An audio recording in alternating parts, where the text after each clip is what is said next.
Hello students, welcome in our social studies class. Today we are going to continue our second chapter, Socialism in Europe and Russian Revolution. So our today's topic is October Revolution. The Revolution of October 1917. It is the conflict between the provisional government and the Bolshevik. When the conflict between the provisional government and Bolshevik grew, Lenin feared the provisional government would set up a dictatorship. Situation क्या हो गई थी अब Russia में? Conflict शुरू हो गए थे किसके बीच में? प्रोविजनल गवर्नमेंट और बोल्शेविक्स के बीच में। और जैसे जैसे ये कॉन्फ्लिक्ट जो है वो बढ़ रहे थे, लेनिन जो है इसको डर सताने लगा। इस बात का डर, उसे लग रहा था कि प्रोविजनल गवर्नमेंट कहीं डिक्टेटरशिप में कन्वर्ट ना हो जाए। डिक्टेटरशिप समझते हैं? एक ऐसा पावर जिसमें सिर्फ एक व्यक्ति सारे डिसीजन लेता है। कॉमन पीपल्स को अपने व्यूज आइडियाज एक्सप्रेस करने की आज़ादी नहीं होती है, हम उसकी बात कर रहे हैं। तो लेनिन को डर था कि प्रोविजनल गवर्नमेंट जो है कहीं डिक्टेटरशिप सेटअप ना कर दे। September he began discussion for an uprising against the government. जैसे जैसे गवर्नमेंट की अपराइजिंग बढ़ रही थी, इसने सितंबर में डिस्कशन शुरू किया। Bolshevik supporters in the army, Soviet and factories were brought together. और इन सबके खिलाफ बोल्शेविक के जो सपोर्टर्स थे आर्मी में, वो सोवियत में और फैक्ट्रीज में सब एकमत हो गए, एक साथ आ गए। And on 16th October 1917, Lenin persuaded the Petrograd Soviet and the Bolshevik Party to agree to a socialist seizure of power. Lenin ने पेट्रोग्रेड सोवियत को और बोल्शेविक पार्टी को मना लिया। इसके लिए मनाया, सोशलिस्ट सीजिंग जो पावर की है उसके लिए। A military revolutionary committee was appointed by the Soviet under Leon Trotsky to organize the seizure। और इसके लिए इन्होंने कमिटी बनाई, किसके अंडर? लियोन टॉरेस्की के अंडर, ताकि सीजर किया जा सके पावर का। The date of the event was kept a secret. और ये सब काम किस दिन करने हैं, उसके डेट को सीक्रेट रखा गया। The uprising began on 24th October। Sensible trouble, Prime Minister Kerensky had left the city to summon troops। जैसे जैसे अपराइजिंग बढ़ता जा रहा था, ट्रबल को देखते हुए प्राइम मिनिस्टर ने सेंस कर लिया था कि अब मुसीबतें बढ़ने वाली हैं, और प्राइम मिनिस्टर केरेंस्की ने सिटी छोड़ने का फैसला कर लिया और ट्रूप को समन दे दिया। At dawn, military man loyal to the government seized the building of two Bolsheviks newspapers। और इन सबको देखते हुए, जैसा कि प्राइम मिनिस्टर ने आदेश दिया था मिलिट्री को, दो लॉयल मिलिट्री ऑफिसर्स ने गवर्नमेंट के ऑर्डर पर बिल्डिंग सीज कर दी। कौन सी बिल्डिंग? बोल्शेविक्स के दो न्यूज़पेपर की बिल्डिंग को सीज कर दिया गया। तो pro government troops were sent to take over telephone and telegraph offices and protect the Winter Palace. और इतना ही नहीं, प्रो गवर्नमेंट ट्रूप्स जो थी वो टेलीफोन टेलीग्राफ ऑफिसेस भी जाकर के वहां कब्जा कर लिया, विंटर पैलेस को भी प्रोटेक्ट कर लिया। इन सबको किया क्यों गया था? ताकि लोगों का आपस में डिस्कशन ना हो सके, लोग अपने व्यूज को एक दूसरे के संग एक्सप्रेस ना कर सके।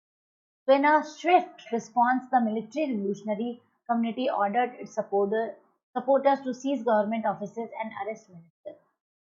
वहीं रिवोल्यूशनरी कमेटी ने भी ऑर्डर दिया कि गवर्नमेंट को सीज कर दिया जाए और मिनिस्टर्स को अरेस्ट कर लिया जाए।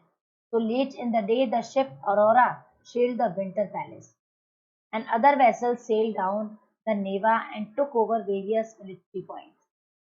By nightfall, the city was under the committee's control and the ministers had surrendered। इन सारी सिचुएशन में हुआ क्या? कमिटी ने कंट्रोल कर लिया पूरे शहर पर और मिलिट्री मिनिस्टर्स को सरेंडर करने पे मजबूर कर दिया। At a meeting of All Russian Congress of Soviet in Petrograd, the majority approved the Bolshevik action, and uprising took place in other cities too। There was heavy fighting, especially in Moscow, but by December, the Bolsheviks controlled the Moscow-Petrograd area। हालांकि इन सब की वजह से काफी ज्यादा struggle, बहुत सारा लड़ाई झगड़ा हो रहा था मॉस्को में, लेकिन दिसंबर आते आते तक बोल्शेविक्स ने ये मॉस्को पेट्रोग्राड एरिया जो था उस पर भी अपना कंट्रोल बना लिया। Now what change occurs after October, इस रिवॉल्यूशन के बाद में किस तरीके के बदलाव आए? The Bolsheviks were totally opposed to private property. Most industries and banks were nationalized in November 1917, and this meant that the government took over ownership and management. सबसे पहला काम क्या था? बोल्शेविक्स ने प्राइवेट प्रॉपर्टी को अपोज किया, ज्यादातर जो इंडस्ट्री थी और जो बैंक्स थे उनको नेशनलाइज कर दिया नवंबर 1917 तक। और इसका मतलब ये था कि अब गवर्नमेंट जो है ज्यादातर ओनरशिप अपने हाथ में लेने वाला था, मैनेजमेंट अपने हाथ में लेने वाला था। Now land was declared social property and peasants were allowed to seize the land of the nobility. In cities, Bolshevik enforced the partition of large houses according to family requirement. They banned the use of old titles of aristocracy. To assert the change, new uniforms were designed for the army and officials. Following a clothing competition organized in 1918 when the Soviet head was chosen. वो क्या रहा था? Bolsheviks बहुत सारी बातों के खिलाफ थे, प्राइवेट प्रॉपर्टी के ऑपोजिशन में थे, अधिकतर सारी चीजें अपनी ओनरशिप में, गवर्नमेंट ओनरशिप में लेने लग गए। डिक्लेयर कर दिया कि जितनी भी सोशल प्रॉपर्टी है उस पर पीजेंट्स अपना कब्जा कर सकते हैं, नोबिलिटी की लैंड पर अपना सीज कर सकते हैं लैंड्स को। बोल्शेविक्स ने एनफोर्स किया पार्टीशन के लिए लार्ज हाउसेस के जो बड़े घर थे उनमें अकॉर्डिंग टू फैमिली पार्टीशन किए गए। ओल्ड टाइटल्स के यूज पर बैन लगा दिया और ये सारा चेंजेस क्लोथिंग सेंस में भी नजर आया। 1918 में क्लोथिंग कंपटीशन देखने को मिला और सोवियत ने एक नई हैट चूज कर ली थी अपने आप को डिफरेंशिएट शो करने के लिए।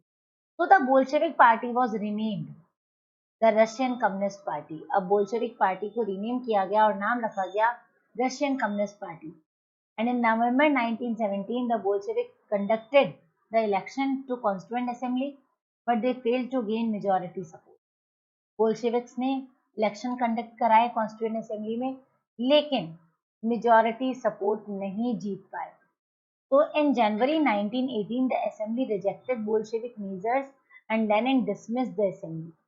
अब इन सब की बात क्या हुआ? 1918 में असेंबली ने बोल्शेविक मेजर्स को, जो भी चेंजेस अगर हुए थे उन सबको रिजेक्ट कर दिया, लेनिन को डिसमिस कर दिया असेंबली से। He thought the All Russian Congress of Soviet was more democratic than an assembly elected in uncertain conditions. So in March 1918, despite opposition by their political allies, the Bolshevik made peace with Germany at Brest-Litovsk. In the year that followed, the Bolsheviks became the only party to participate in the elections to All Russian Congress of Soviet, which became the parliament of the country. Bolsheviks को लगता था कि Russian Congress of Soviet जो है वो ज्यादा democratic है। 1918 में ऑपोजिशन के बजाय पॉलिटिकल एलाइज के तौर पर, और बोल्शेविक्स खास तौर से चाहते थे कि शांति स्थापित हो, तो इन्होंने शांति कायम भी की जर्मनी के साथ। और फिर आगे के सालों में बोल्शेविक जो है सिर्फ as a political party participation रखने लग गए और इसकी वजह से पार्लियामेंट्री जो सिस्टम था कंट्री में वो ऑर्गेनाइज हुआ। Now Russia became a one party state.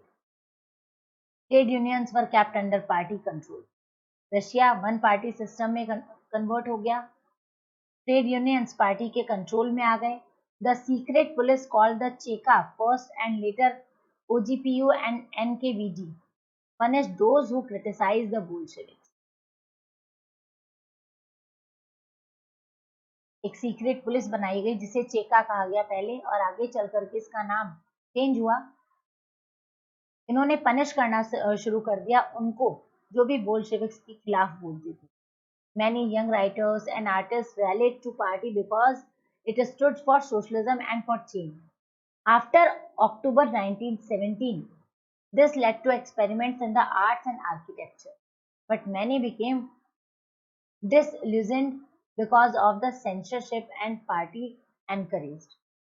लेकिन यहाँ पर क्या था, बोल्शेविक्स ने जिस तरीके से अपने खिलाफ बोलने वालों को पनिश करना शुरू कर दिया था और साथ ही सेंसरशिप इम्पोज कर दिया था। बेटा सेंसरशिप क्या होता है? सेंसरशिप एक प्रोसेस होता है जिसमें मीडिया को बैन कर दिया जाता है कॉमन पीपल्स के लिए, और मीडिया का यूज सिर्फ गवर्नमेंट कर सकती है। अब ऐसी सिचुएशन में सिविल वॉर होना एक कॉमन सी बात है। जब लोगों को अपने व्यूज को एक्सप्रेस करने की आज़ादी नहीं मिलेगी, उन्हें अपने अकॉर्डिंग जीने की आज़ादी नहीं मिलेगी, उन्हें पनिश किया जाएगा अपने व्यूज एक्सप्रेस करते ही, तो फिर लोग सिविल वॉर तो ऑर्गेनाइज करेंगे ही। सिविल वॉर क्या होता है? एक ऐसा वॉर जो देश के अंदर आपस में लड़ा जाता है। When the Bolshevik ordered land distribution, the Russian army began to break up. जैसे ही बोल्शेविक्स ने लैंड को रीडिस्ट्रीब्यूट करने की बात की, रशियन आर्मी ब्रेक होने लगी। Soldiers, mostly peasants, wish to go home for redistribution. ऐसा क्यों हुआ? क्योंकि जैसे ही रीडिस्ट्रीब्यूशन की बात हुई, सोल्जर्स जो कि ज्यादातर पहले पीजेंट्स थे, ये अपने घर जाने लगे, क्योंकि इनको लगता था कि जब लैंड डिस्ट्रीब्यूट होगा तो आर्मी में इतनी प्रॉब्लमेटिक जॉब क्यों करना, आराम से घर जाएंगे और खेती करके जीवन यापन करेंगे। तो non Bolshevik socialist, liberals and supporters of autocracy condemned the Bolshevik uprising. वहीं दूसरी तरफ जो नॉन बोल्शेविक थे, सोशलिस्ट, लिबरल्स और जो सपोर्टर्स थे ऑटोक्रेसी के, वो बोल्शेविक की इस अपराइजिंग से बहुत ज्यादा चिढ़े हुए थे। Their leaders moved to South Russia and organized troops. उनके लीडर्स साउथ रशिया की तरफ मूव हुए, ऑर्गेनाइज किया ट्रूप को, एंड टू फाइट द, क्यों ऑर्गेनाइज कर रहे थे? ताकि बोल्शेविक्स के खिलाफ लड़ाई लड़ सके। During 1918 and 19, the Greens, Reds कौन थे? बोल्शेविक्स थे, और ग्रीन्स कौन थे? सोशलिस्ट रिवोल्यूशनरीज थे, and white pro tsarist controlled most of the Russian empire. Now they were backed by French, American, British and Japanese troops, all those forces who were worried at the growth of socialism in Russia. दूसरी तरफ France, America, British, Japan, इनके troop भी इनको काफी परेशान कर रहे थे, एक तरह से बैक बाय कर रहे थे, क्योंकि इन सभी को सोशलिज्म जो बढ़ रहा था रशिया में, उससे टेंशन होने लगी। So as these troops and the Bolshevik fought a civil war, looting, banditry and famine becomes common. ये भी प्रॉब्लम जो थी वो कॉमन हो गई। Supporter of private property among whites took harsh step, और उसी बीच में जो व्हाइट्स थे, जो कि सपोर्टर्स थे प्राइवेट प्रॉपर्टी के, उन्होंने एक हार्श स्टेप लिया with peasants who had seized land. Such action led to the loss of popular support for non-Bolsheviks, and by January 1920 the Bolshevik controlled most of the former Russian Empire. तो non Bolsheviks का यहाँ पर control कमजोर पड़ गया, और Bolsheviks जो थे उन्होंने पूरा रशियन एम्पायर जो था उस पर कंट्रोल बना लिया। They succeeded due to cooperation with non-Russian nationalists, और इनको ये जीत क्यों मिली थी? नॉन रशियन नेशनलिस्ट और मुस्लिम जेहादिस्ट इनके कॉपरेशन से। Cooperation did not work where Russian colonist themselves turned Bolshevik, लेकिन वहां कॉपरेशन नहीं था जहां पर रशियन कॉलोनिस्ट जो थे वो बोल्शेविक में टर्न हो चुके थे।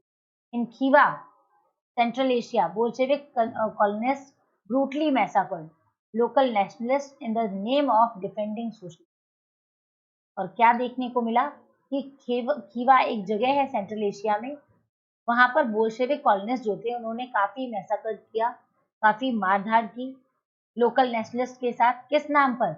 सोशलिज्म को डिफेंड करने के नाम पर। तो in this situation many were confuse about what the Bolshevik government represent.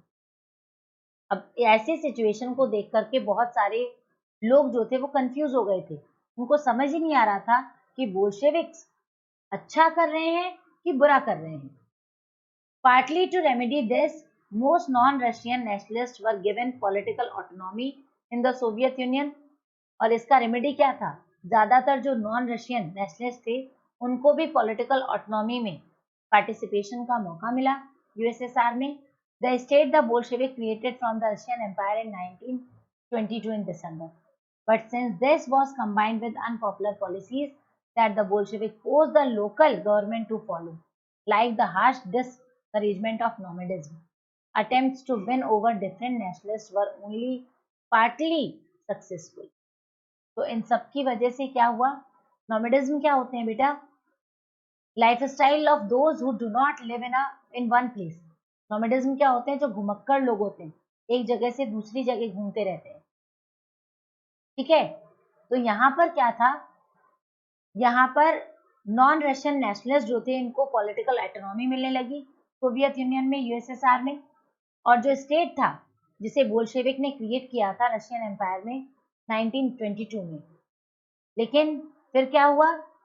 एक अनपॉपुलर पॉलिसी की वजह से Bolshevik force the local government, Bolsheviks जो थे लोकल गवर्नमेंट को फोर्स करने लगे.